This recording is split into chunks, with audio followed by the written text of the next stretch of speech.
नहीं किए थे?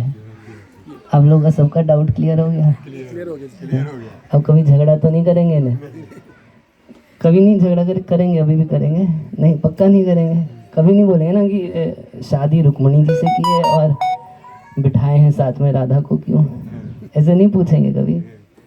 अभी पीछे एक जगह कथा कर रहा, तो एक माता जी भिड़ गई हमसे। कथा में कई विवाह की बात नहीं आई थी। तो ये कृष्ण राधा को साथ क्यों रखा है? शादी तो उसके साथ किया था। मेरे को भी खराब लगा उसका प्रश्न। बोला किसके साथ किया था? उसके साथ किया था, उसको नाम ही नहीं पता किसे। मैंने कहा वो तो 16,108 किया था, तुम किसकी बात कर रही हो?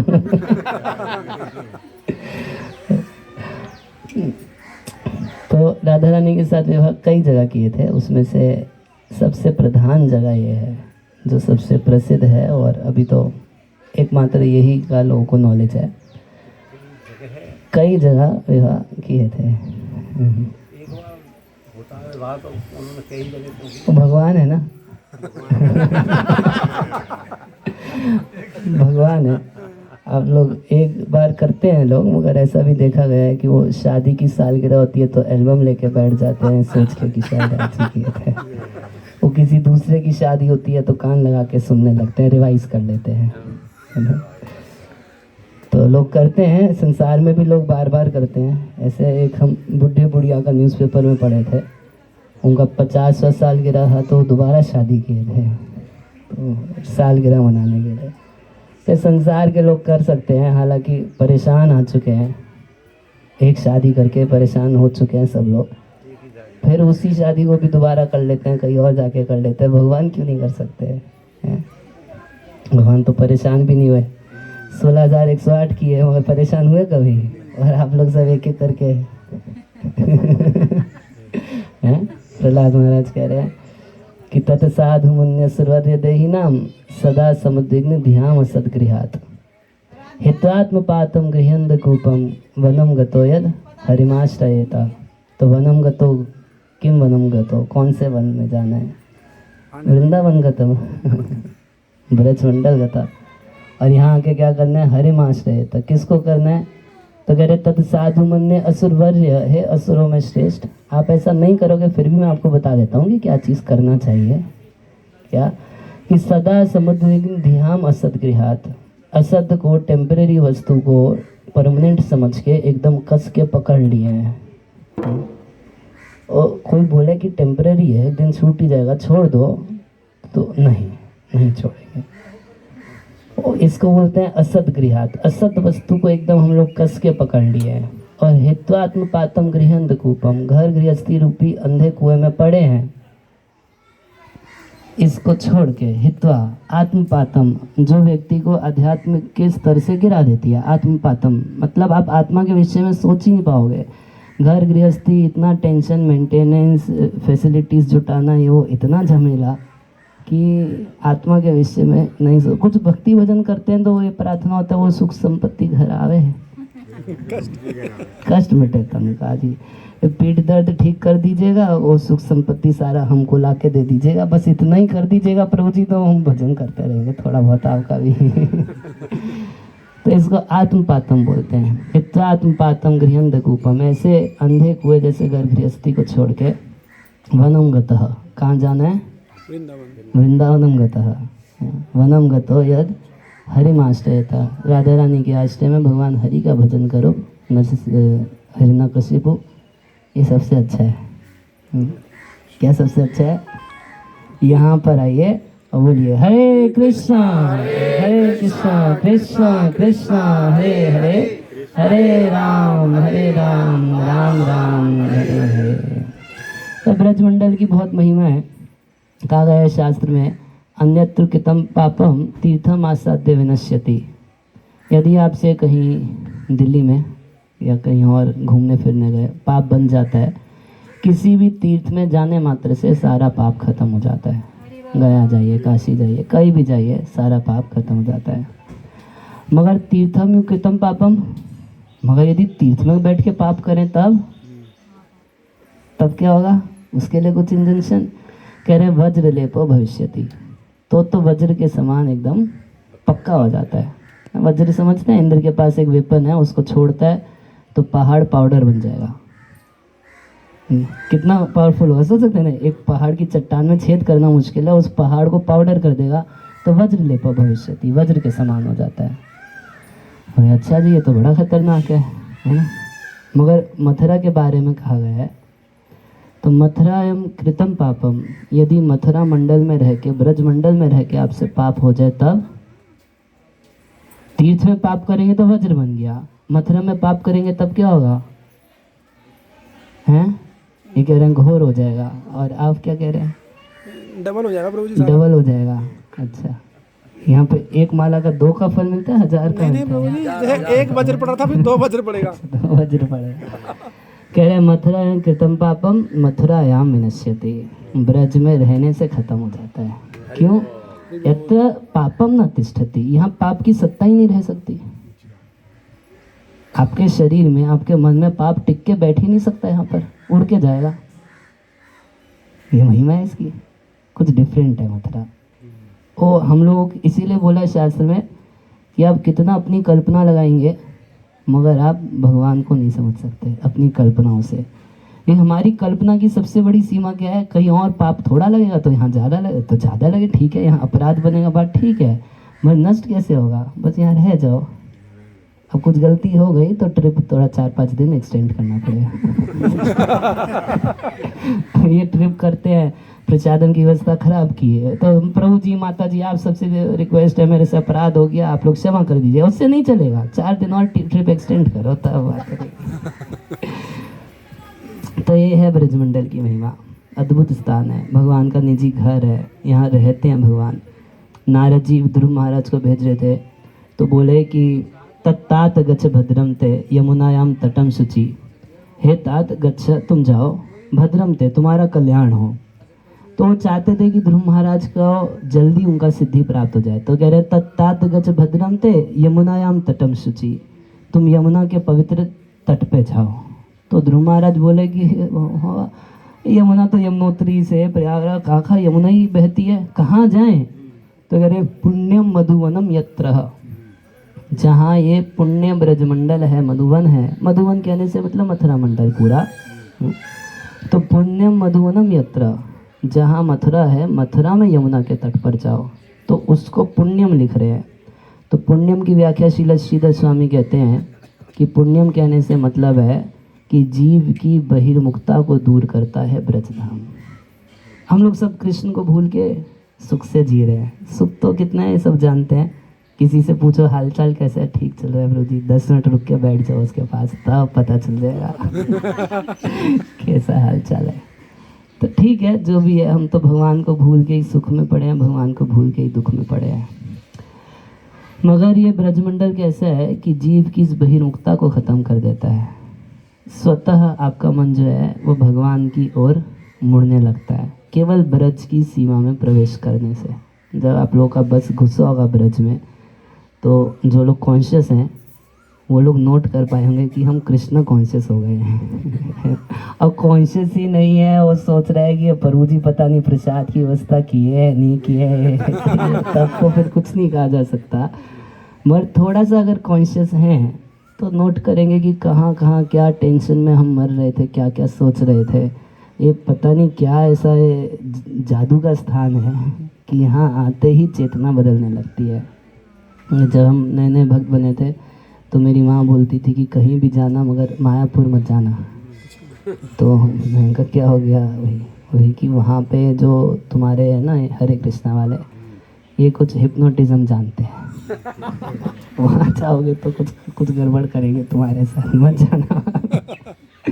तो मतलब पहले तो बोलती थी ज्वाइन मत करो, फिर बाद में बोली अच्छा ज्वाइन कर लियो तो मैं कुछ नहीं कह रही, ठीक है रहो, मंदिर में रहो, दिल्ली में रहो, वृंदावन कहीं जाना, वो बंगाल मायापुर मत जाना, वहाँ ज़्यादा खतरा है। तो ये स्थान का प्रभाव ऐसा है कि आपका चेतना जो है भगवान की तरफ मुड़ने लगता है। तो नारद जी आगे कह रहे हैं पुण्यम मधुवनम यत्र सानिध्यम नित्यदा हरे, ऐसा स्थान है जो आपको सानिध्यम, भगवान हरि का सानिध्यम नित्यदा, हर समय आपको मिलेगा। मतलब ब्रज के अंदर जो कोई भी है, श्री कृष्ण उसके साथ है 24 घंटे। तो तो आप बोलेंगे अनुभव तो हो नहीं रहा। अब मान लीजिए ये है, इससे सिग्नल तो जा रहा है, मगर ये वाला पीस खराब हो जाए तो क्या आपको आवाज़ आएगी? कुछ नहीं आएगी। यहाँ से सिग्नल पूरा जा रहा है, मगर इसका मैं पॉइंट ऑफ कर दूँ या इसका बैटरी डाउन हो जाए तो सिग्नल बंद हो जाएगा, यहाँ पे आवाज़ सुनाई नहीं देगी। उसी तरीके से कृष्ण हम लोगों के साथ हैं। जो अनुभव नहीं हो रहा वो हमारे कॉन्शियसनेस की कमी है, हमारा जो चित्त संसार में फंसा पड़ा है बुरी तरह, उसकी वजह से उसका अनुभव नहीं कर पा रहे। वो बहुत से भक्त अनुभव करते हैं ब्रजमंडल में। कितने भक्त अनुभव करते हैं कि भगवान यहाँ सबको खिलाते पिलाते हैं, इतना अनुभव करते हैं। यहाँ कोई भूखा नहीं सोता है, कुछ ना कुछ तो मिल ही जाता है। कई एक बातें लोग जीवन में अनुभव करते हैं, भगवान की उपस्थिति अनुभव करते हैं। तो ये ब्रजमंडल की महिमा है। अब ये विशेष स्थान जहाँ इस समय आप लोग बैठे हैं, इसको क्या बोलते हैं? भांडीर वन। तो यहाँ पर भगवान का विवाह हुआ था राधा रानी के साथ, और विवाह कौन कराए थे? ब्रह्मा जी कराए थे। तो एक बार ब्रह्मा जी भगवान के लिए तपस्या किए और भगवान से वरदान मांगे। तो बोले कि मैं आपका विवाह कराना चाहता हूँ। विवाह लीला आपकी कभी देखी नहीं है, विवाह कराएंगे आपका। तो भगवान उस समय तो तथास्तु बोल दिया, बाद में फेर में पड़े, करेंगे किससे विवाह? तो गए राधा रानी के पास, किशोरी जी के पास गए, बोले कि I want to marry you. बोले ये सब गोलोक में नहीं चलता, शादी वादी गोलोक में विवाह उत्सव वगैरह नहीं होता। तो राधा रानी बोली कि करेंगे कहाँ, यहाँ तो ये होती नहीं है सब लीला। तो बोले उसके लिए पृथ्वी पे चलना पड़ेगा भाई, भौतिक जगत में चलेंगे, लीला करेंगे। मैं ब्रह्मा को वरदान दे दिया, करना तो पड़ेगा। राधा रानी साफ मना कर दी, करना तो किसी दूसरे से कर लेना, हम ऐसा नहीं बोले, मना कर दी। बोली कि हम नहीं जाएंगे भौतिक जगत में। तो पूछा भाई क्यों नहीं जाएंगे? तो बोले कि वहाँ पर एक भी हमारा कॉम्पेटिबल व्यक्ति नहीं है। मतलब अगर हम में से किसी को बोला जाए, एक सुअर गटर में बहुत एंजॉय कर सकता है, मगर हम में से किसी को बोला जाए कि प्रभु जी आपको केवल 10 दिन गटर में रहना है, अब जाना चाहोगे? कोई रहेगा आप में से कोई? हाँ करे तो है पास में। नहीं रहना चाहिए, मगर सुअर एंजॉय करेगा ना उसको। सुअर के लिए बहुत बड़ा एंजॉयमेंट है, फीस्ट मिलती है वहाँ पर, और इतना आनंदमय स्थान है उसके लिए, है ना। बहुत सेटिस्फाइड है सुअर अपने सुअरनी के साथ, और छोटे छोटे मास्टर सुअर कुमार और सुअरनी कुमारी के साथ बहुत खुश रहता है, उसको कोई टेंशन नहीं। राधा रानी साफ मना करती, बोले कि यहाँ कोई कॉम्पेटिबल व्यक्ति नहीं है। क्यों? सोच में बहुत अंतर है। राधा रानी कृष्ण सुख के अलावा कुछ सोचती नहीं है, और यहाँ का इंसान जीवन में कभी कृष्ण के बारे में सोचता नहीं है। कृष्ण बहिर्मुख हैया भोगवांछा करी, निकटस्थ माया तारे झापटिया धरी। जब वृत्रासुर भगवान को प्रार्थना कर रहा था तो परीक्षित महाराज यही सवाल कर दिए सुखदेव गोस्वामी से कि ये वृत्रासुर पापमय इसका शरीर, तमोगुण का शरीर इसका, अरे जो सत्वगुण में रहते हैं, जिनकी सत्ता शुद्ध है, ऐसे देवता लोग भी कभी भगवान के बारे में नहीं सोचते। अपने भोगों की चिंता रहती है, अपनी पोस्ट पोजीशन की चिंता बनी रहती है। उसके लिए कभी भगवान के पास चले जाते हैं, मगर उसको याद करना नहीं बोलेंगे भगवान को। ये तो भूल गए कि भगवान इंजॉयर है, हम उनके सर्वेंट हैं, हम उनको एंजॉयमेंट देने के लिए हैं, ये बात तो भूल गए। अपनी पोस्ट पोजीशन की बड़ी चिंता है। हालांकि वो लोग सत्वगुण में रहते हैं, देवता लोग, उनकी ऐसी स्थिति है। कह रहे फिर रजोगुण तमोगुण में रहने वाला, उसका क्या कहा जाए? तो हो ही नहीं सकता कि उसका मन भगवान में लग जाए। तो बोले कि अच्छा कुछ ऋषि मुनि साधु संत होते हैं, उनका तो लगता होगा भगवान में मन। तो कह रहे नहीं, जितना प्राय ऋषि मुनि है सब अपनी मुक्ति का चिंता करते हैं, उन लोग का भी मन भगवान में नहीं है। भगवान में तो ही नहीं, अपनी टेंशन है, वह हम संसार में ना फंसे हैं, हमारे को कोई कष्ट ना हो, हम किसी एंग्जाइटी में ना पड़ जाए, हमको कोई टेंशन बाजी नहीं, कोई झमेला नहीं चाहिए, है ना। लोग अपनी मुक्ति की इच्छा, मगर कृष्ण सेवा की कौन इच्छा करता है? कोई भी तो नहीं है संसार में। तो राधा रानी पसंद नहीं की ऐसे स्थान पे जाना, बोले कि वहाँ नहीं रह सकते ना। अब ऐसे व्यक्ति के साथ कैसे रहोगे? आपकी सोच अलग और उसकी सोच बहुत अलग है ना, बहुत ही अलग है। कितना अलग है, एक इधर जाना चाहता है तो एक बिल्कुल इधर जा रहा है, कैसे रहेंगे? उन्हें मना कर दी। तो भगवान बोले कि अच्छा कुछ तो व्यवस्था करें तो चलोगे। तो 3 कंडीशन राधा रानी रखी। क्या क्या? पहला कंडीशन ब्रजमंडल वृंदावन चाहिए जी, क्यों? क्योंकि अभी बताया ना वृंदावन की सीमा कैसी है, वो डायरेक्ट आपका मन भगवान के चरणों में लगाएगा, खींच के ले जाएगा। बोले कि ठीक है, अब आएंगे ये लोग, दिल्ली से आएंगे तो कम से कम कुछ तो हमारे जैसे हो जाएंगे ना कम से कम बात करने लायक तो बन जाएंगे। चलो ठीक है, साथ उठेंगे, बैठेंगे नहीं, खाएंगे पिए नहीं, कम से कम इतना तो इनका हो जाएगा कि बात कर ले लोगों से एक जगह बैठ के। नहीं तो ये लोग तो बात करने लायक नहीं है। तो सबसे पहले ब्रजमंडल, दूसरी क्या? गोवर्धन, दूसरा गोवर्धन, गोवर्धन चाहिए, और तीसरा यमुना जी। ये 3 चीज़ें रहेंगी तो राधा रानी तैयार हुई कि ठीक है चलेंगे। तो एक दिन की बात है, नंद बाबा कृष्ण जब एकदम छोटे से थे, उनको यहाँ भांडीर वन लेके आए थे। तो उस दिन यहाँ बहुत आंधी तूफान आने लग गया। जब बहुत आंधी तूफान आ रहा था तो वहाँ पर एकदम किशोर अवस्था में राधा रानी वहाँ पर आई, किशोरी। और राधा रानी के हाथ में कृष्ण को थमा के नंद बाबा चले गए कि आप इनको घर पहुँचा देना बाद में। जानते थे राधा रानी का, ऐसा नहीं जानते थे। तो पकड़ा के चले गए। तब कृष्ण भी युवक रूप में हो गए, किशोर अवस्था प्राप्त किए, राधा रानी भी किशोरी। और तब अब सुन रहा था, एक भक्त बता रहे थे, कोई प्रमाण मुझसे मत पूछिएगा, कि राधा रानी की एक सखी थी तुंग विद्या। तो उसके भी मन में इच्छा था कि राधा कृष्ण का विवाह होना चाहिए। तो अपनी चोटी से ऊपर जाते हुए ब्रह्मा जी को खींच के नीचे डाल दी, उनसे विवाह कराओ आप पता नहीं कितना सत्य है झूठ है, मैं कुछ नहीं कह रहा। तो जो भी हो, तो ब्रह्मा जी यहाँ पर आए और राधा कृष्ण का विवाह कराए इसी वृक्ष के नीचे।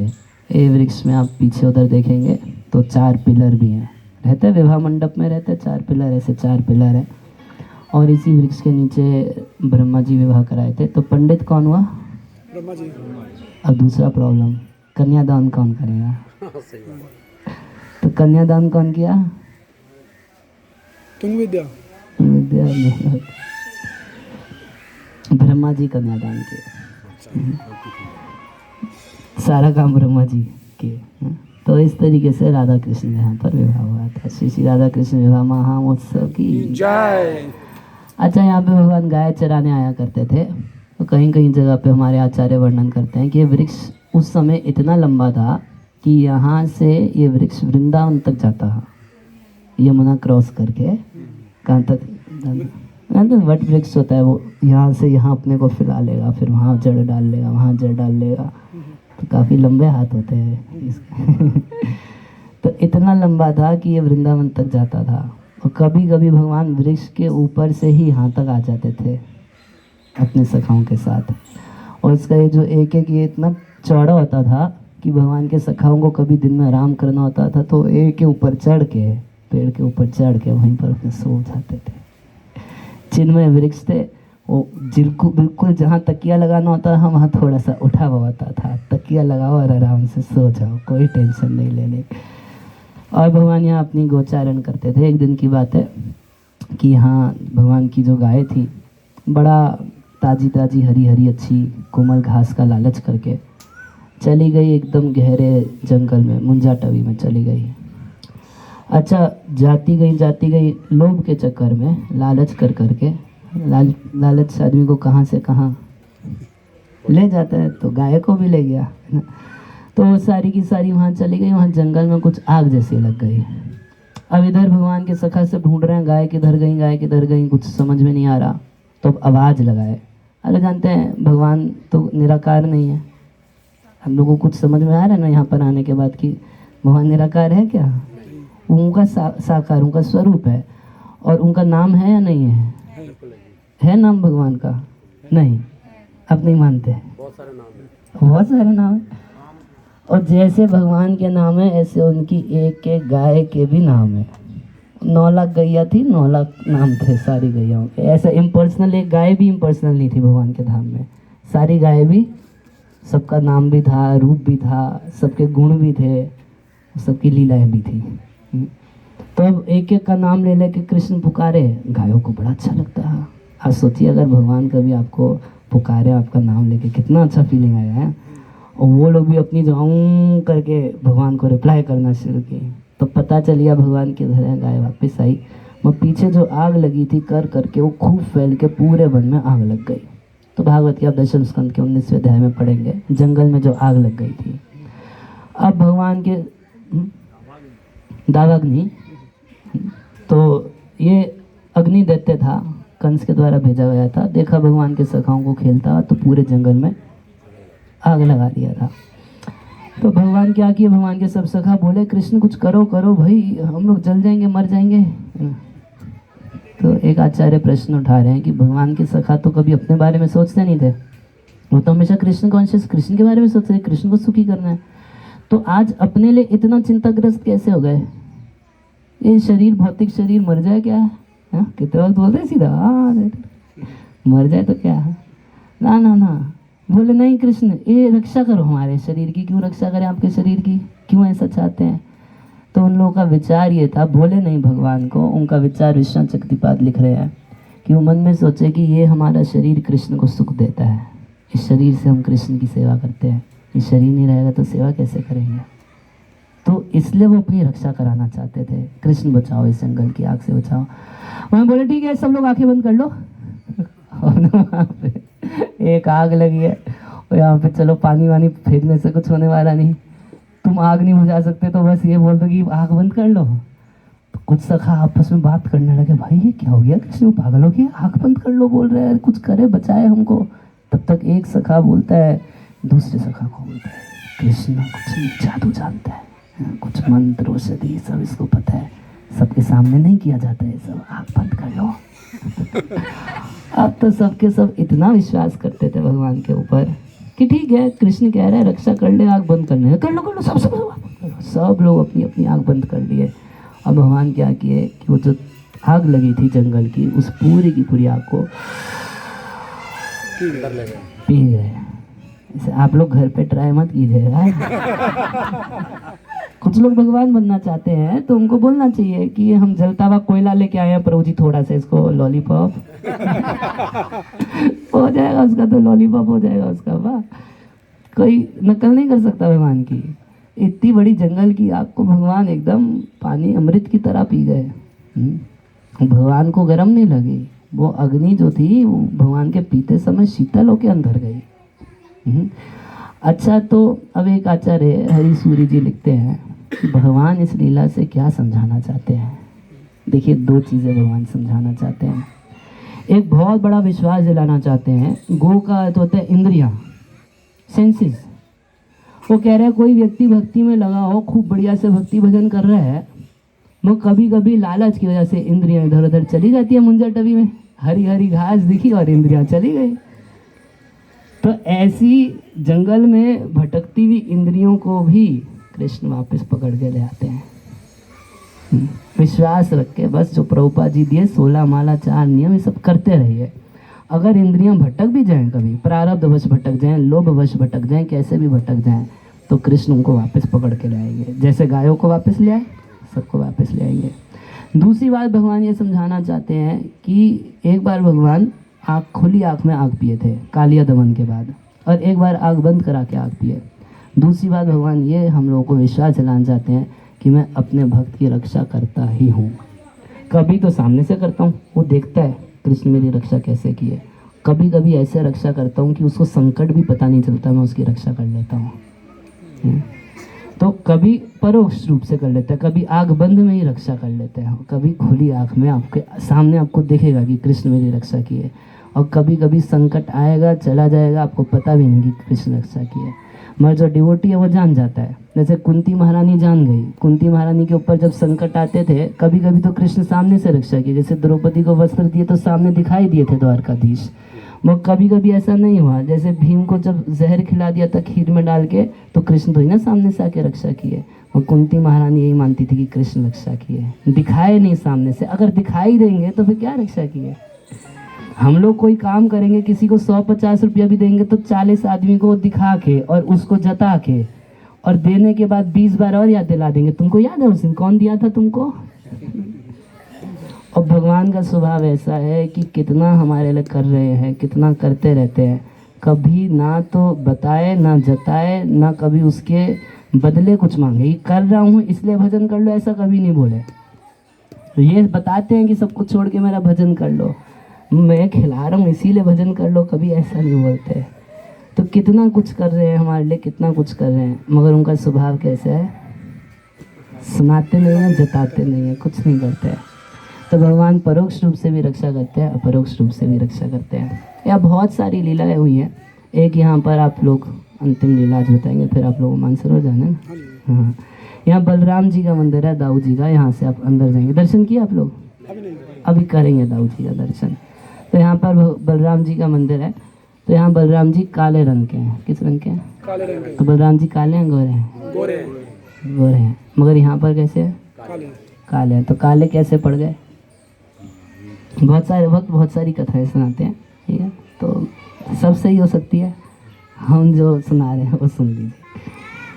तो बलराम जी बहुत चिंता में पड़े रहते थे, कृष्ण को लेके बहुत चिंता में रहते थे। तो कृष्ण का चिंतन कर करके कृष्ण की चिंता करते थे। उनको बड़ा एंजाइटी रहता था, कृष्ण को कोई मार देगा, कोई असुर आ जाएगा, कृष्ण को हानि पहुंचाएगा, कृष्ण को क्षति पहुंचाएगा।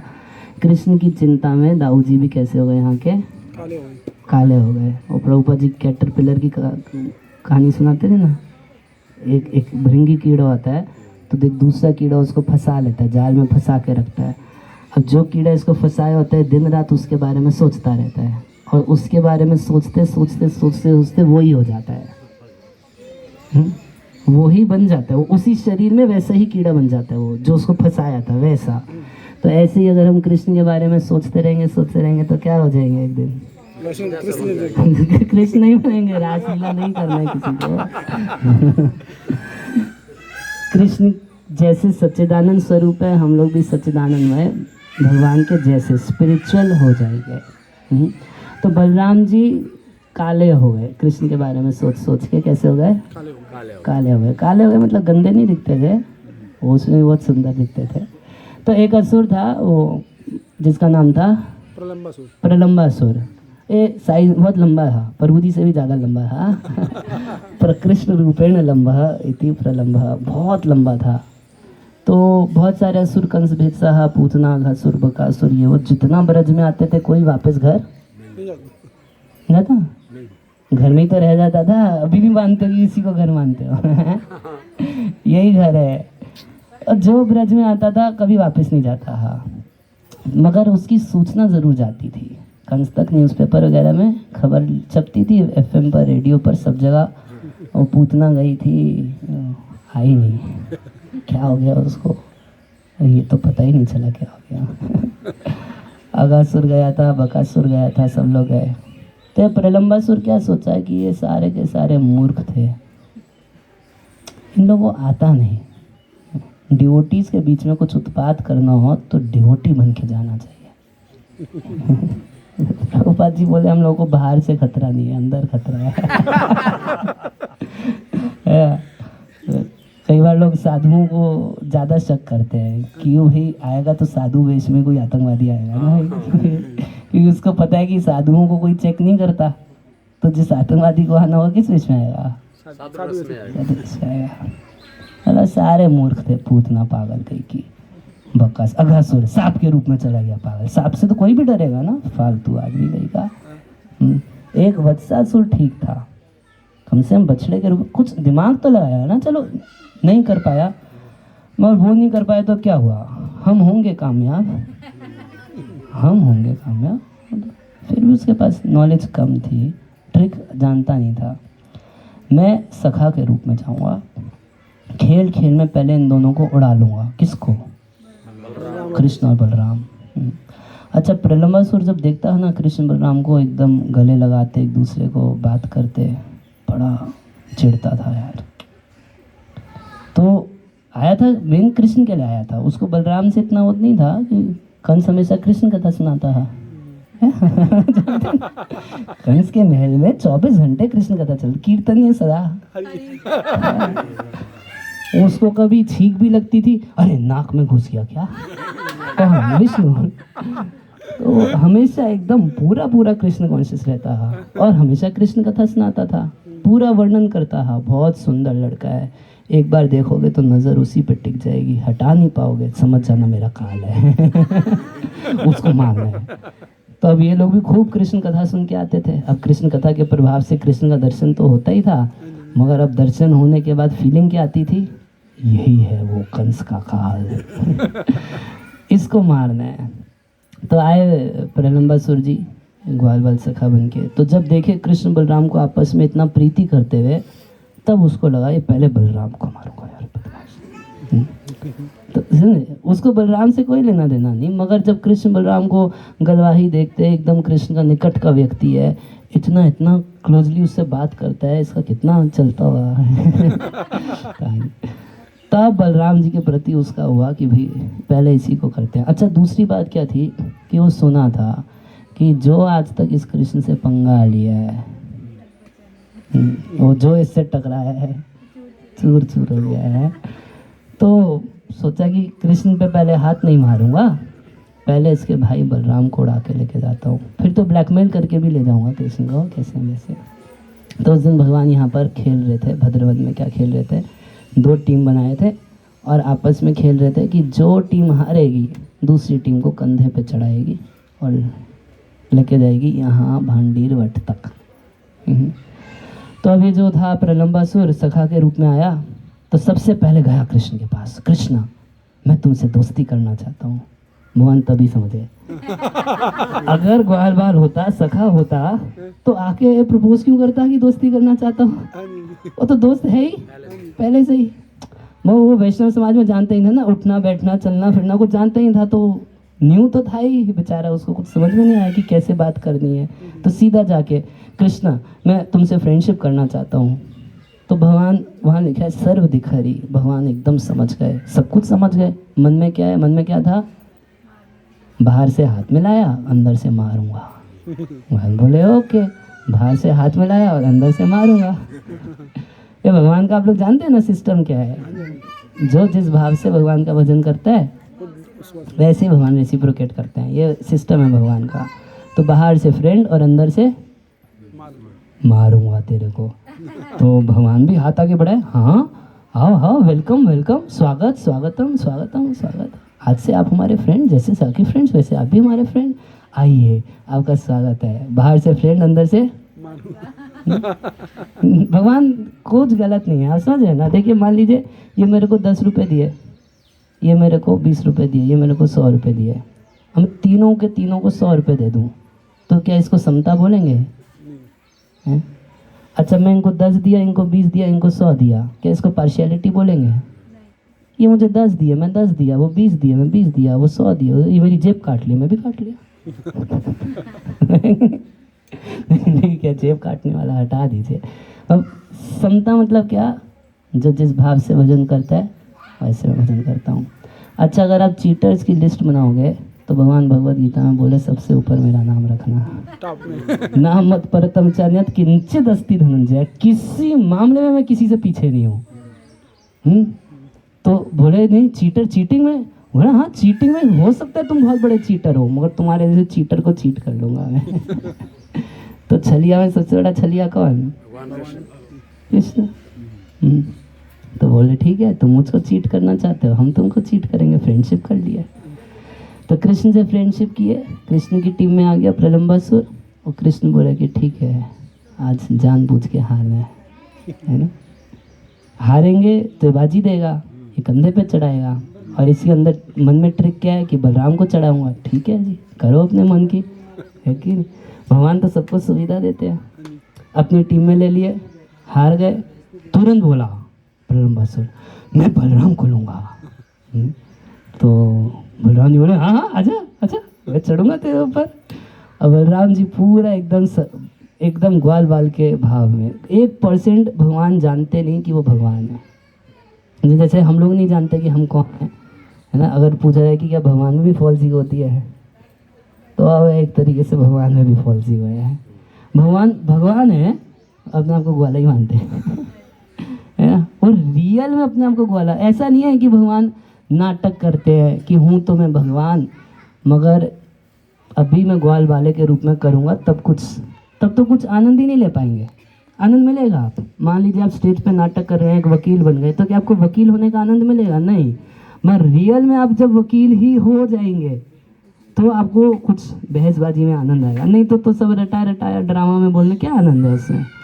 भगवान कि शक्तियाँ ब्रज में उनको भुला देती हैं कि वो भगवान है। वो उन्हीं की इच्छा से, ऐसा नहीं कि माया में पड़ के भूल जाते हैं, उन्हीं की इच्छा से। भगवान बलराम 1% उनको पता ही नहीं कि मैं भगवान हूँ, एकदम मूड में है। आज कंधे पे चढ़ के घूमेंगे जी, 4 किलोमीटर की रेस है भाई, भद्रवन से लेके हम हांडीरन तक 4 किलोमीटर पड़ता है, लेके चलो जी। चढ़ गए कंधे पे, और कंधे पे चढ़ गए थे प्रलंबासुर एकदम, अब इसको उड़ाना है। तो प्रलंबासुर चल रहा है, चलते चलते इसके मन में आया कि अब है ना, खूब रनवे पे दौड़ लगाने के बाद फ्लाइट टेक ऑफ कर ली। ऐसा होता है ना, फ्लाइट कैसे उड़ती है, थोड़ी देर रनवे पे चलेगी फिर टेक ऑफ कर लिया। तो जब टेक ऑफ कर लिया तो बलराम जी पहले तो बड़े खुश हुए, अरे वाह आजकल सखा भी ब्रज में उड़ने लगे। देखिए अरे सखा कैसे ब्रज में उड़ने लग गए। एकदम सच में बलराम जी भूल गए कि तब कृष्ण उनको याद दिलाए, क्यों खेल रहे हैं असुर के साथ, मारिए इसको। अरे हाँ कृष्ण ये तो असुर है, मगर अब दूसरा टेंशन बलराम जी को, क्या ये तो कृष्णा का फ्रेंड है, इसको कैसे मारूं। डिवोटी है, तिलक लगाए, कंटिन्यू पहने, चीटिंग करता है, मगर उसको पिटाई करना चाहते हैं, मारे कैसे इसको, बड़ा टेंशन है। तो बलराम जी एकदम सोच में पड़े हैं, तब सोचे कि नहीं ऐसा सिस्टम ठीक नहीं है। डिवोटेड ड्रेस में तो है, तो क्या हुआ है ऐसा सिस्टम एक। आप लोग इसको प्रैक्टिकल करेंगे तो इसमें मेरा कोई जिम्मेदारी नहीं है। हम तो प्रैक्टिकल नहीं कर पाएंगे। अब बलराम जी सोचे कि देखो पूतना भी तो लड़की आई थी ना, लड़की थी, लड़की को मारना चाहिए, भाई शास्त्र का निर्देशन है, स्त्री को आप मार नहीं सकते हैं। अब कृष्ण मारा या नहीं मारा, मारा पूतना को, नहीं मारा, सबसे पहले लड़की को मारा, पूतना की पिटाई किया सबसे पहले। अच्छा फिर एक दूसरा आया था, कौन, वत्सासुर, बछड़े के रूप में आया था, है ना। तो कृष्ण मारा उस बछड़े को या नहीं मारा। गाय को मारना कितना बड़ा पाप होता है, मगर क्योंकि गाय के रूप में जर्सी था, असुर तानी, तो मारा कृष्ण उसको। तब बलराम जी को एकदम हो गया, नहीं ठीक है, सिद्धांत यही है भाई, असुर है अगर तो इसको मारना है। तो बलराम जी यहाँ पर प्रलंबासुर का वध किए हैं। तो ऐसा भक्तिवन ठाकुर कहते हैं कि ये जो बलराम जी है जो यहाँ बैठे हैं, ये बलराम जी हम लोगों के अंदर के धोखा देने की जो टेंडेंसी है उसको ख़त्म करते हैं। मतलब अभी हम एक्सटर्नली डिवोटी ड्रेस में हैं, कुछ लोग नहीं हैं मगर सोच रहे थे कि हो जाते हैं, है ना। अगर इंटरनली भी तो डिवोटी बनने के लिए एक प्रॉब्लम है, क्या, चीटिंग है। तो ऐसे जब तक भजन नहीं करते तब तक कोई नहीं मानेगा कि हम चीटर हैं। हर व्यक्ति बोलता है मुझे जीवन में बहुत धोखा मिला है प्रभु जी। अब प्रभुपाद जी बोलते थे अगर आपको धोखा मिला है तो आप धोखेबाज हो। किस किस को लाइफ में धोखा मिला, हाथ खड़ा करे। कौन बोलेगा प्रभु? प्रभुपाद जी वाले चीटर्स एंड चीटेड। 4 दोष में से एक दोष के 2 पहलू है और दोनों एक साथ रहता है। जो धोखा खा रहा है वो खुद धोखेबाज है, तभी वो धोखा खा रहा है। प्रभुपाद जी तो धोखा खाए कभी, देखिए प्रभुपाद लीलामृत पढ़िए, कभी धोखा खाए प्रभुपाद किसी से, तो वो धोखेबाज नहीं थे। वो हम लोग को चीट करने के लिए नहीं आए थे, वो हम लोगों को ऐसे ही हरे कृष्णा दिखा के हम लोगों से पैसा ठगने नहीं आए थे, है ना। वो किसी एंगल से हमें चीट नहीं करना चाहते थे, वो केवल हम लोगों का हित करना चाहते थे। और ऐसा नहीं कि शुरू में इस भावना से प्रचार शुरू किए और बाद में भावना में दोष आ गया, अंत तक उनके अंदर 1977 के 14 नवंबर तक प्रभुपाद जी इसी भावना में थे कि इन लोगों का हित करना है और आने वाले 10,000 साल तक सबका हित करना है। क्योंकि वो खुद चीटर नहीं थे, इसलिए उन्होंने जीवन में कभी चीट नहीं किया। वो करना चाहता है, वो मिस्टर नायर चीटिंग करना चाहता है जुहू मंदिर में, कर पाया नहीं कर पाया। प्रभुपाद जी पकड़ लिए चीटर है, कैसे पकड़ लिए, ये खुद चीटर नहीं है। तो ये बलराम जी की विशेषता है कि हम लोगों के हार्ट के अंदर जो चीटिंग टेंडेंसी है उसको फिनिश करते हैं। तो फिर कृष्ण को प्राप्त करना आसान हो जाएगा। कि छल कपट मुहे ना भावे, कैसे है, छल कपट भगवान को नहीं भाता ना, है? तो छल कपट का नाश बलराम जी करेंगे, उनसे प्रार्थना करना चाहिए। प्रणाम करना चाहिए। और दिल्ली में रहते करते कभी मन में आए कि नहीं कुछ बचा है मेरे अंदर तो फिर आ जाना चाहिए, है? या वहाँ रह के भी इनका स्मरण कर सकते हैं कि आप प्रलंबासुर को मारे थे, एक अंदर घुस गया प्रलंबासुर, थोड़ा इसको भी इलाज कर दिए। एक कूप और है, त्रिवेणी कूप जिसको बोलते हैं। तो भगवान जब वत्सासुर का वध किए थे तो भगवान के सारे सखा बोले कि कृष्ण तुम बछड़े को मारे हो, तुमको पाप लगा है। भगवान बोले अरे असुर था ना, वो तो असुर था, तो बछड़े के रूप तुम उसको बछड़ा देख रहे हो, वो तो असुर था। तो बोले नहीं नहीं नहीं, था तो बछड़े की फॉर्म में ना, ये देखने में क्या गाय गाय जाती है, तुमको गौ हत्या का पाप लगा है कृष्ण। तो हम बोले अच्छा जी, हमको कब से पाप लगने लगा? अब पाप इधर भगवान को पाप नहीं लगता। और कई बार अब अर्जुन भी गीता में बोलने लगे ना भगवान को, क्या बोले कि कृष्ण हम लोग पाप करने जा रहे हैं। वहाँ बोले अर्जुन मेरे को अपनी पार्टी में क्यों कर लिया? अंतर है तुम्हें मुझ में, नहीं समझ रहा था। तो पूरी गीता में यही समझाए कि तुम्हें मुझ में अंतर है, हम एक नहीं है, यही समझाया है ना। और जो मूर्ख होते हैं अवजानन्ति मां मूढ़ा, जो मूर्ख होते हैं वही मेरे को और अपने को एक जैसा समझते हैं। मानुष्यम तनुमाश्रिता, पूरा गीता में ये अर्जुन को क्लियर कर दिए कि अंतर है ना। मेरे को अपनी टीम में मत डालो कि मैं भी पापी हूँ। तो अब भगवान के सारे सखा जब बोल रहे हैं तो भगवान बोले ठीक है, तो चलो तुम ही बताओ क्या करना पड़ेगा। विश्व ब्रह्मांड में जितना तीर्थ है सब में जाके तुमको स्नान करना है। बोले अच्छा, व्रत से बाहर जाऊंगा मैं।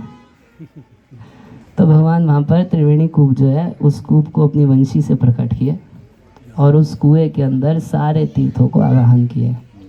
तो इधर पृथ्वी के, स्वर्ग के तीर्थ, जितना तीर्थ है, जितनी नदियाँ हैं, सबका जल उस कुएं में। तो उस कुएं के जल में अगर कोई व्यक्ति आचमन करता है, जल लेके पीता है, आचमन करता है, सर पे छिड़कता है, तो उसको विश्व ब्रह्मांड के सारे तीर्थों में स्नान करने का फल मिल जाता है। तो अब आप लोग इतना मेहनत नहीं करेंगे ना, बहुत पेट्रोल फूकना, फ्लाइट की टिकट खरीदना, बद्रिकाश्रम भी जाना और यहाँ भी जाना वहाँ भी जाना, तो ये मेहनत नहीं करेंगे। कितना आसान है, आइए त्रिवेणी कूप में जल लीजिए, आचमन कीजिए और हो गया। हरे कृष्णा। भक्ति कितना इजी है, इसमें मेहनत है बहुत ज़्यादा। आनंदी परम करुणा पहुदुई जन निताई गौर चंद्रा सब अवतार सार शिरोमणि केवल आनंद कंदा। हरे कृष्णा कृष्णा कृष्णा हरे हरे, हरे राम राम राम हरे हरे। पास में बंसी वट भी है, वहाँ पर भगवान बंसी बजा के गोपियों को बुलाए थे रासलीला के लिए। बंसी वट तटस्थिता कर्षण वेणु सोनेर गोपी गोपी नाथ श्रेष्ठुना, है ना। तो वंशी वट तटस्थिता, वंशी वट पे भगवान कर्षण वेणु अपनी वेणु से आकर्षित किए, गोपियों को बुलाए रास नृत्य के लिए। और शारदीय रास के समय ऐसा कहा जाता है। तो उसमें राधा रानी मान की, सुने ना आप लोग, तो राधा रानी मान करके कहाँ गई? मानसरोवर गई। तो मान करके तो गई थी मानसरोवर, मगर वहाँ जाके राधा रानी रोई।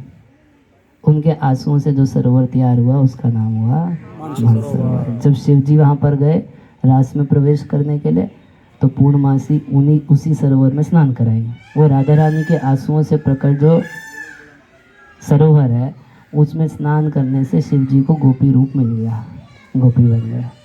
तब रास में पहुँचे तो वहाँ तो उनको टिकट पता नहीं था रास का। ये ट्रेनिंग कितना ज़रूरी है, केवल ड्रेस पहनने से नहीं, अंदर की ट्रेनिंग बहुत ज़रूरी है। अब वो पता ही नहीं कि भैया उन लोगों के बीच में कैसे उठना बैठना, खाना पीना, बोलना क्या है, कुछ आता ही नहीं, तो फिर क्या करोगे? एक मिनट में पकड़े जाओगे। एक बार की बात है कि एक बिल्ली जो थी डिवोटी बन गई, वो चूहा खाती थी और सब चूहा उससे भाग जाते थे, मिलते नहीं थे अब उसको चूहा। तो हरे कृष्णा मंदिर में देखी तो देखी कि यहाँ पर बहुत चूहे हैं, और चूहे कीर्तन में नाचते भी थे वहाँ के। तो अब बिल्ली वहाँ जाके बैठ गई, बोली यहाँ मेरे ऊपर कोई शक नहीं करेगा। तो बिल्ली एकदम आराम से बैठ गई। वो जब मौका मिलता है तब थोड़ा मछली खा लेते, चूहा खा लेती थी, हाँ।